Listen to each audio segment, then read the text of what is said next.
Bienvenidos a El Relator Oscuro.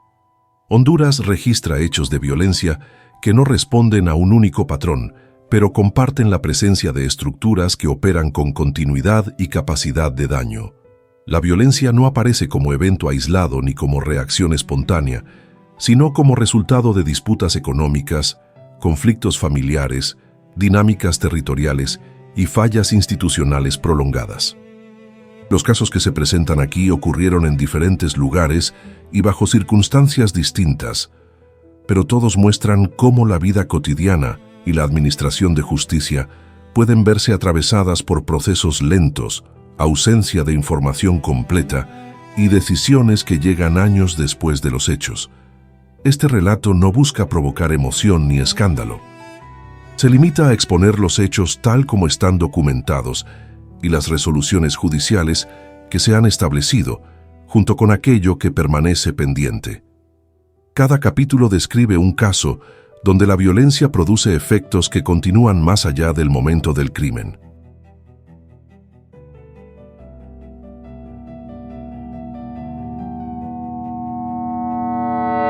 El 20 de octubre de 2015, en la zona de carga y descarga del mercado Medina Concepción, en San Pedro Sula, ocurrió un incidente que se convertiría en el punto de partida de un proceso judicial prolongado. Ese día, los primos José Antonio Montoya Tábora, Dixie Josué Tábora Serrano y Brian Filiberto Tábora Serrano mantuvieron una discusión relacionada con la actividad comercial que desarrollaban en el mismo espacio. Los tres se dedicaban a la venta de carne en el mercado y la confrontación se originó en el contexto de una disputa por clientes y competencia directa. Durante el intercambio, Dixie y Brian extrajeron armas de fuego y dispararon contra José Antonio. La víctima fue trasladada a una clínica privada, donde falleció poco después. La relación entre los involucrados y su ocupación compartida en el mercado otorgan significado al hecho. No se trató de un incidente entre desconocidos ni de un conflicto externo, sino de un altercado familiar derivado de intereses económicos dentro de un espacio de trabajo común. Este punto resulta relevante porque años después, los hermanos desarrollarían notoriedad pública mostrando precisamente su actividad como comerciantes de carne en el mismo mercado donde ocurrió el homicidio. Después del hecho, se abrió un proceso penal que avanzó con lentitud. Entre 2015 y 2022, los acusados permanecieron en libertad bajo medidas cautelares. Durante este periodo, no estuvieron ausentes del espacio público. Por el contrario, su presencia se mantuvo visible. Con el crecimiento de la plataforma TikTok, Dixie y Brian comenzaron a publicar videos relacionados con su rutina de trabajo, su negocio en el mercado y aspectos de su vida diaria. En algunos medios de comunicación, se registró que la imagen proyectada en redes se asociaba a un estilo de vida estable y con cierto nivel de reconocimiento social dentro de la comunidad digital. Esta situación produjo una disonancia entre la condición procesal de los acusados y la imagen pública que construyeron. Mientras el caso atravesaba etapas judiciales, los acusados participaban de actividades públicas, eventos y transmisiones, sin restricciones significativas, más allá de las medidas cautelares que les exigían presentarse periódicamente ante las autoridades. Esta discrepancia entre la situación legal y la percepción pública se consolidó porque el proceso no avanzó con rapidez hacia una sentencia firme. El 13 de diciembre de 2022, el Tribunal de Sentencia de San Pedro Sula emitió el veredicto de culpabilidad contra ambos hermanos por el delito de homicidio. Tras esta decisión, el Ministerio Público solicitó la detención inmediata, pero la defensa argumentó que aún no existía una sentencia firme. Los jueces aceptaron el argumento y concedieron medidas cautelares, lo que permitió que los acusados continuaran en libertad mientras se realizaba la audiencia de individualización de pena. El 7 de febrero de 2023, el tribunal dictó la condena: 15 años de prisión para cada uno de los acusados. Sin embargo, la ejecución de la pena no fue inmediata, porque la defensa interpuso un recurso de casación ante la Corte Suprema de Justicia, alegando la existencia de errores de aplicación legal.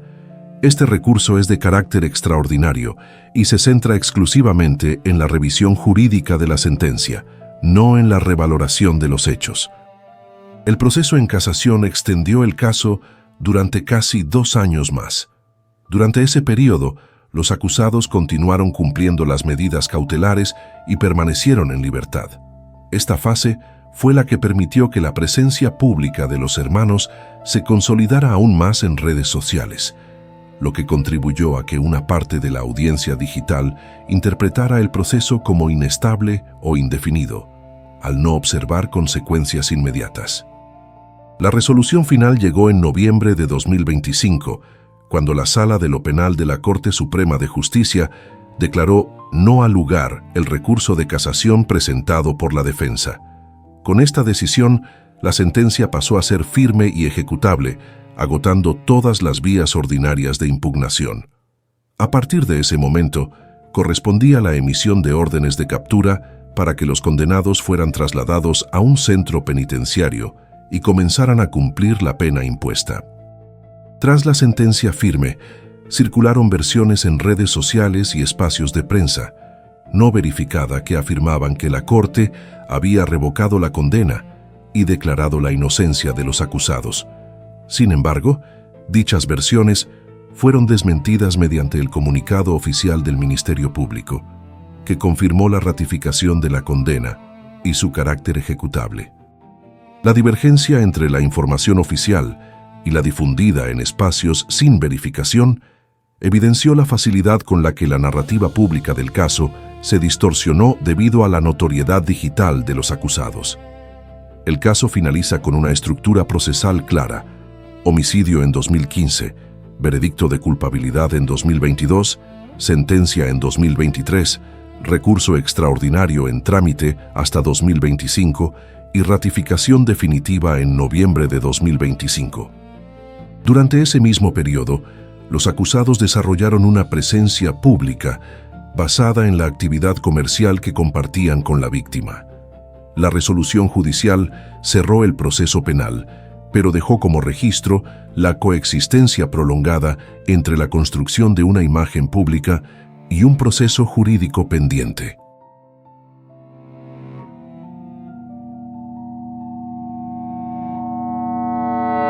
El 7 de enero de 2024, 3 mujeres jóvenes fueron vistas por última vez con vida en la isla de Roatán, en el departamento de Islas de la Bahía.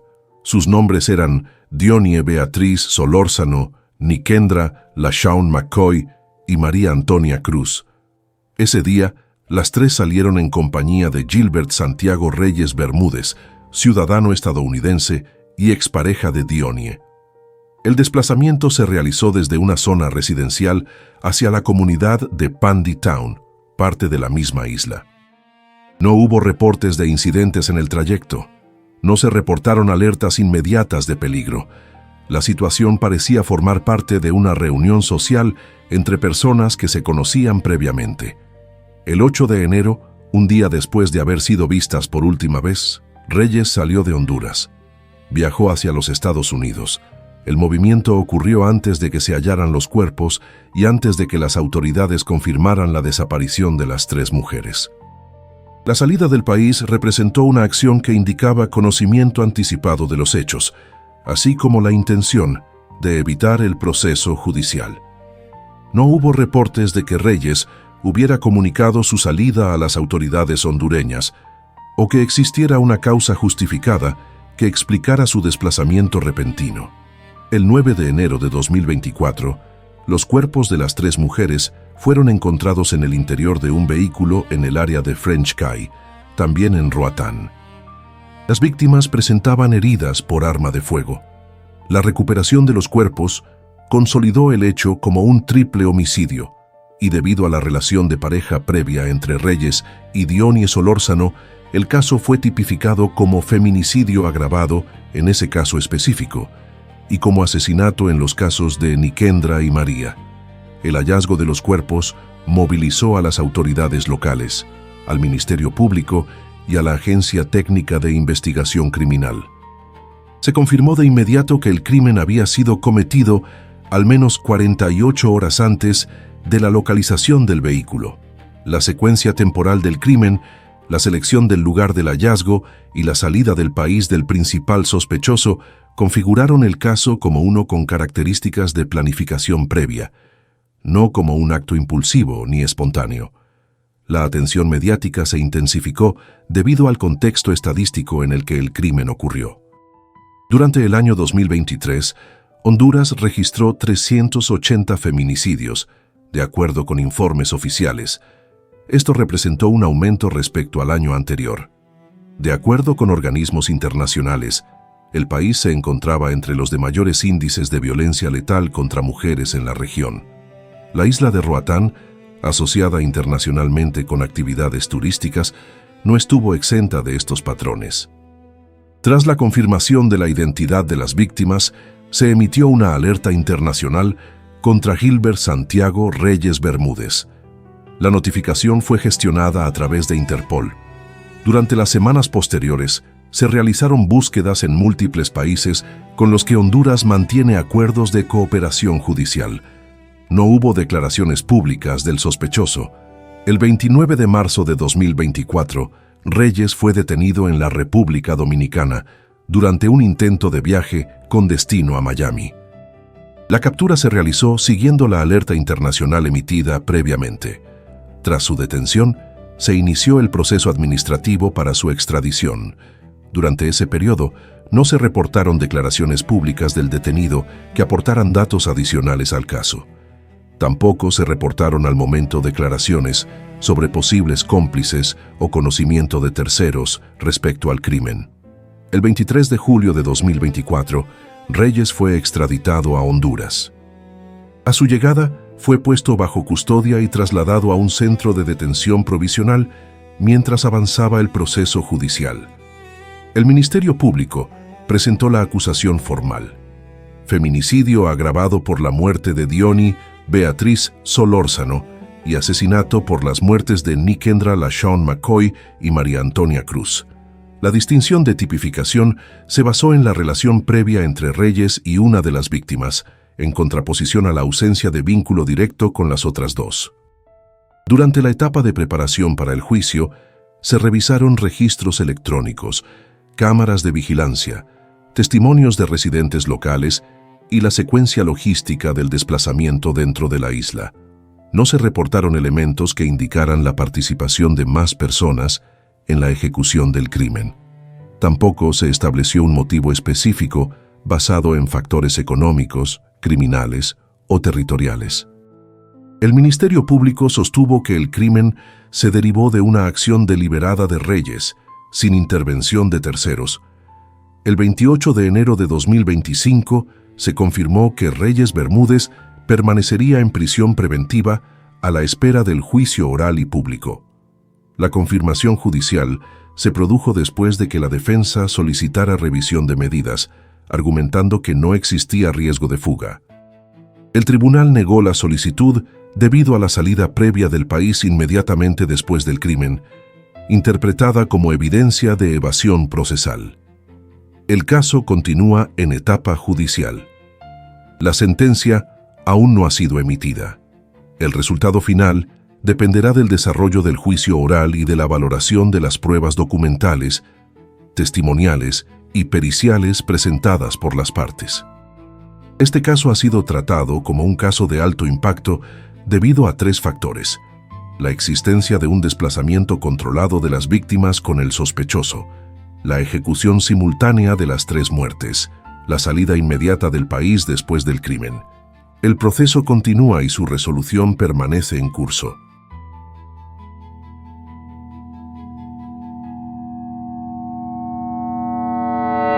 En noviembre de 2019, Enoc Misael Pérez Chinchilla, de 12 años, viajó desde Badalona a Barcelona hacia Honduras para pasar las vacaciones de fin de año con la familia paterna.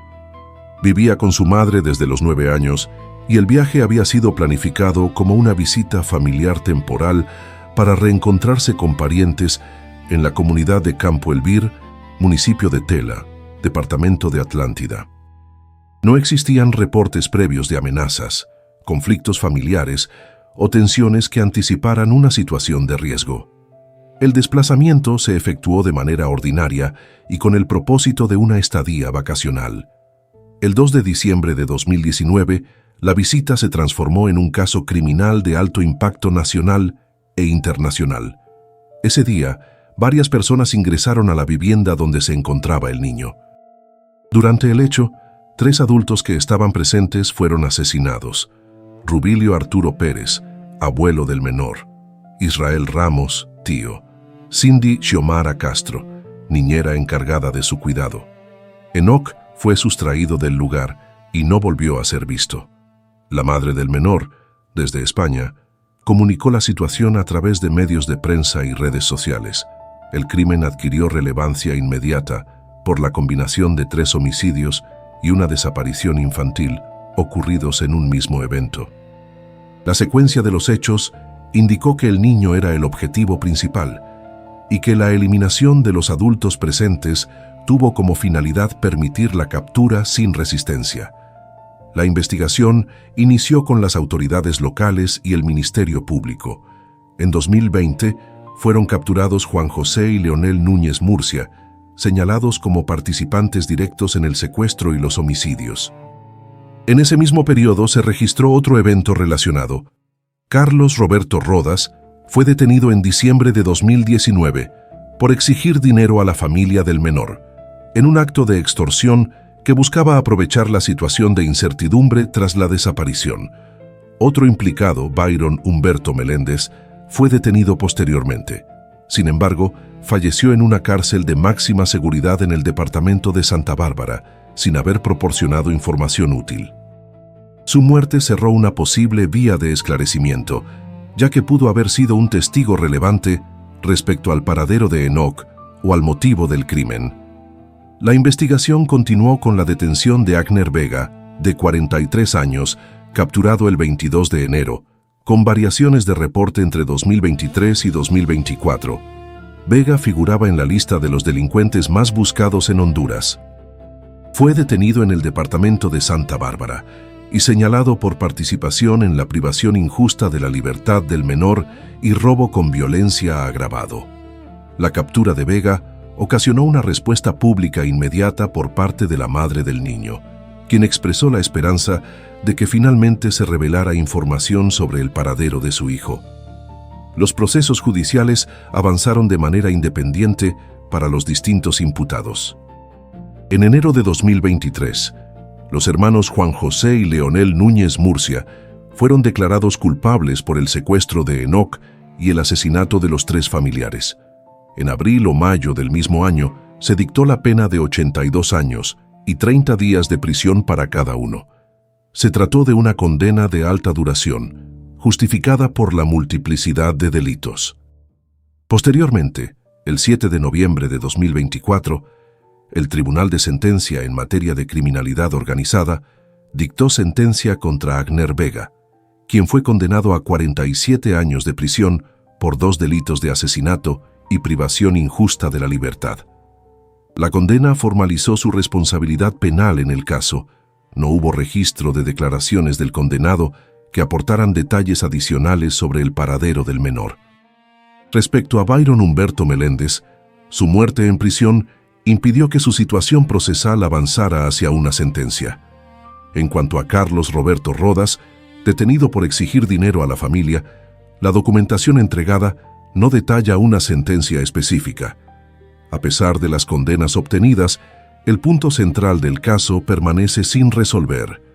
El paradero de Enoc Misael Pérez Chinchilla no ha sido determinado. No existe evidencia confirmada de si el menor continúa con vida. Ninguno de los involucrados ha proporcionado información concluyente.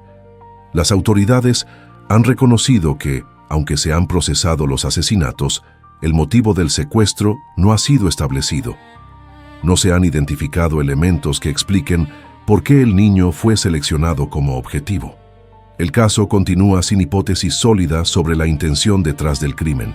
La madre del menor, desde España, ha mantenido una búsqueda constante durante años. A través de redes sociales, principalmente en la página Salvemos a mi hijo Enoch, ha realizado solicitudes de información y ha dirigido mensajes directos a los condenados pidiéndoles que revelen lo que saben. Su objetivo principal es conocer el destino de su hijo, independientemente de los resultados penales ya obtenidos. En 2025, la madre anunció el aumento de la recompensa ofrecida a quien brinde información verificable, pasando de 250.000 lempiras a 500.000 lempiras. La decisión se debió a que en ocasiones previas recibió datos falsos proporcionados por personas que intentaron beneficiarse económicamente de la búsqueda. El incremento de la recompensa refleja la persistencia de la incertidumbre y la necesidad de obtener información que permita concluir el caso. Han transcurrido casi 6 años desde la desaparición. No hay cuerpo, no hay confirmación de muerte y no hay confirmación de supervivencia. El caso permanece abierto.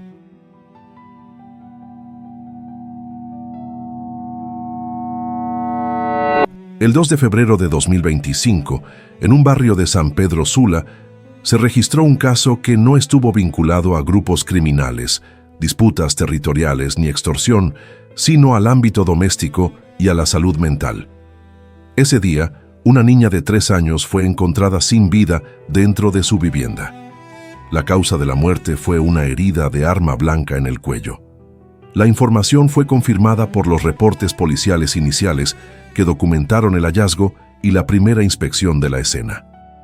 La principal sospechosa fue identificada como Tesla Paola Alemán, de 39 años, madre de la niña. Al momento en que las autoridades ingresaron a la vivienda, Tesla presentaba una herida de arma blanca autoinfligida en el costado derecho del cuello. La mujer fue trasladada al hospital Mario Catarino Rivas, donde quedó internada bajo custodia policial. La atención médica se efectuó de manera simultánea al proceso de aseguramiento legal debido a la gravedad de la lesión.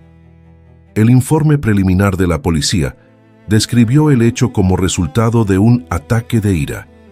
Este lenguaje se utilizó en la comunicación inicial y se mantuvo como referencia provisional hasta la intervención de especialistas forenses. Sin embargo, los familiares de Tesla aportaron información adicional que modificó el marco interpretativo. De acuerdo con sus declaraciones, Alemán venía experimentando episodios de depresión y ansiedad en los meses previos. La familia señaló que estos episodios se intensificaron después de la muerte de un familiar cercano, hecho que habría funcionado como un factor desencadenante en la alteración de su estabilidad emocional. La situación descrita por los familiares indicaba un proceso de deterioro progresivo en el estado psicológico de Tesla. No se registraron reportes previos de violencia doméstica, denuncias de maltrato infantil o intervenciones policiales en el domicilio. Tampoco se documentaron antecedentes criminales. La familia describió cambios en el comportamiento y retraimiento, pero sin acceso a acompañamiento terapéutico o intervención psiquiátrica previa al hecho. Tras su estabilización médica, Tesla Paola Alemán quedó sujeta a evaluación por parte de psicólogos y psiquiatras forenses. Estas evaluaciones tienen como objetivo establecer si, al momento del hecho, la mujer se encontraba en condiciones de comprender la naturaleza de sus acciones y la consecuencia de las mismas, o si se encontraba bajo un estado alterado vinculado a un trastorno mental, que afectara su capacidad de discernimiento. El procedimiento judicial en estos casos diferencia entre responsabilidad penal directa y inimputabilidad por alteración severa del estado mental. En el primer caso, el proceso continúa con acusación formal y eventual juicio. En el segundo, el sistema establece internamiento en un centro de atención psiquiátrica forense. Por tratarse de un crimen cometido contra una menor en el entorno doméstico, el proceso sigue un protocolo específico de investigación que incluye informes periciales, análisis de antecedentes familiares y entrevistas clínicas. La muerte de la niña fue registrada dentro de las estadísticas de violencia intrafamiliar en Honduras. Durante el año anterior, el país registró múltiples casos en los cuales la violencia letal se produjo dentro del núcleo familiar. En contraste con los casos asociados a crimen organizado o disputa territorial, este tipo de hechos suele estar vinculado a factores como enfermedad mental no tratada, procesos de duelo prolongado, aislamiento social o falta de acceso a servicios de salud emocional.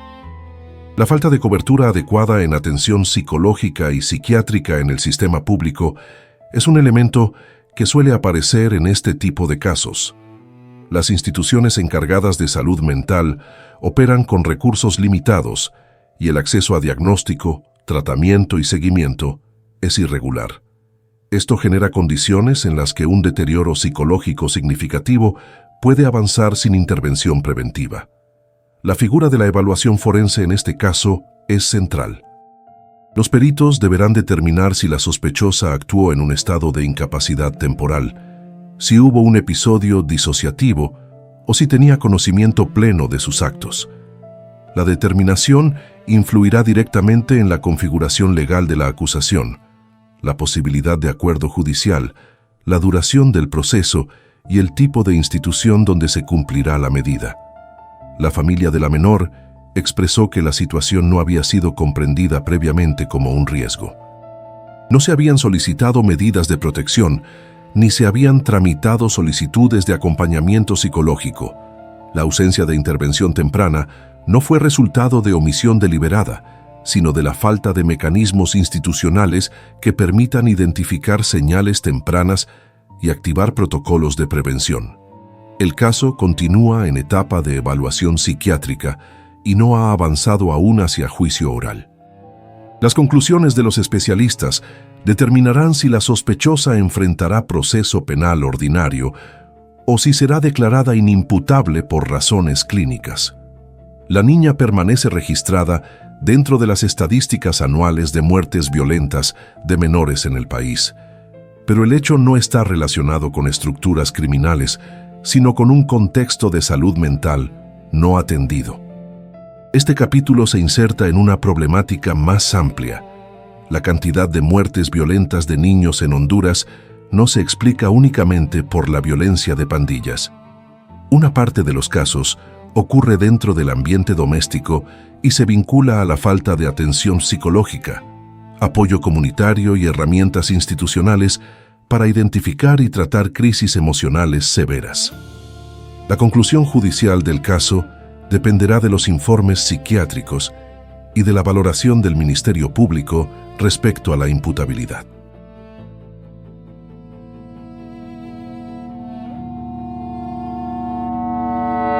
El 9 de julio de 2025, el alcalde del municipio de San Isidro, en el departamento de Intibucá, Francisco Martínez Domínguez, de 45 años, fue secuestrado en circunstancias que llamaron la atención por la forma en que se desarrollaron. Martínez era miembro del Partido Nacional y aspiraba a la reelección en las elecciones previstas para noviembre de ese año. Su posición política y su participación activa en la gestión municipal lo mantenían en un entorno con exposición pública constante. El secuestro ocurrió en un motel ubicado en el barrio Zaragoza, en Ciguatepeque. De acuerdo con las primeras reconstrucciones, el alcalde llegó al lugar acompañado de su conductor y su guardia de seguridad. Sin embargo, al llegar, dispensó a ambos y entró solo en una de las habitaciones junto a una mujer cuya identidad fue registrada para fines de investigación. La presencia de la mujer y la decisión de Martínez de separarse de su personal de apoyo generaron una situación de vulnerabilidad que facilitó el ingreso de terceros al lugar. Minutos después, un grupo de hombres armados ingresó al establecimiento. No se reportaron disparos dentro del motel ni resistencia del personal de seguridad del recinto. Los individuos retiraron a Martínez por la fuerza y lo llevaron en un vehículo. La mujer que se encontraba con él fue detenida para declaración. La acción no presentó señales improvisadas. El ingreso, la reducción del objetivo y la extracción se desarrollaron en un margen de tiempo corto y con conocimiento de la situación interna del lugar. Horas después, el cuerpo del alcalde fue encontrado en un terreno cercano a una cancha de fútbol, con heridas de arma de fuego. No hubo indicios de tortura prolongada ni traslado a múltiples lugares antes de su ejecución. La localización del cuerpo en un espacio abierto, sin intención de ocultamiento, sugirió la intención de dar visibilidad inmediata a la muerte. La ejecución no se orientó a extorsión, negociación ni desaparición, sino a producir un hecho consumado. La reacción oficial fue inmediata. Portavoces de la Secretaría de Seguridad y de la Policía Nacional descartaron públicamente que el caso tuviera relación con la política o con la condición de alcalde de la víctima. La explicación presentada fue la de una venganza personal, vinculada a un caso ocurrido aproximadamente 10 años antes. Según esta versión, en 2015, Martínez habría sido detenido por el homicidio de su yerno, Ángel Adalid Gómez. Sin embargo, ese proceso concluyó en 2016 con la absolución de Martínez debido a falta de pruebas. El antecedente fue utilizado como argumento para sustentar la hipótesis de retaliación. La reconstrucción oficial fue recibida con cuestionamientos por sectores políticos y analistas locales. La absolución en 2016 significaba que no existía sentencia previa que vinculara a la víctima con responsabilidad en el hecho mencionado. Además, el caso de 2015 había perdido relevancia pública con el paso del tiempo y no había señales recientes que indicaran reactivación de conflictos derivados de él. La explicación presentada por las autoridades no fue acompañada por evidencia o identificación de supuestos autores interesados en ejecutar una venganza tantos años después. El contexto electoral resultó significativo. En el momento del asesinato, Martínez participaba activamente en la preparación de su campaña para la reelección municipal. Su pertenencia al Partido Nacional, fuerza política de oposición en ese periodo, situaba su gestión en un entorno de competencia partidaria. La ejecución ocurrió en un año donde múltiples alcaldías del interior del país se encontraban en procesos de reconfiguración política, con disputas internas y externas por control de estructuras locales, acceso a recursos municipales y vínculos con redes de apoyo territorial. La postura oficial orientada a despolitizar el hecho fue interpretada como un intento de limitar la repercusión del asesinato en el clima electoral. La presentación pública del caso como resultado de una venganza personal evitaba considerar escenarios en los cuales actores con capacidad de influencia política o económica se vieran involucrados. La ausencia de avances investigativos visibles en las semanas posteriores reforzó la percepción de que la línea oficial no tenía como objetivo esclarecer el crimen, sino contener su impacto. El caso entra en la categoría de situaciones en las que la ejecución de figuras locales no se dirige a beneficios económicos inmediatos, sino a la modificación de escenarios de poder municipal. En municipios con niveles medios o altos de disputa política, los alcaldes pueden ocupar posiciones clave en redes comunitarias, distribución de proyectos y contratación de proveedores. La modificación de estos equilibrios mediante la eliminación de una figura visible altera el escenario de toma de decisiones, a menudo sin necesidad de intervención pública adicional. Hasta la fecha del último registro incluido en este archivo, no se informó sobre detenciones relacionadas con el secuestro y asesinato. No se presentó identificación pública de los responsables materiales ni de posibles autores intelectuales. La investigación permanece abierta, pero sin anuncios relevantes en relación con la línea investigativa. La narrativa oficial sostiene el argumento de la venganza personal, mientras la información procesal disponible no ha sido ampliada. El caso permanece en una situación en la que la acción penal formal no avanza y la interpretación institucional se mantiene estable sin nuevas evidencias. La muerte del alcalde Martínez constituye un hecho consumado con implicaciones políticas, pero sin reconocimiento explícito de su dimensión estructural dentro de la dinámica de competencia por control municipal. La ausencia de resolución judicial mantiene la situación en una condición de indeterminación.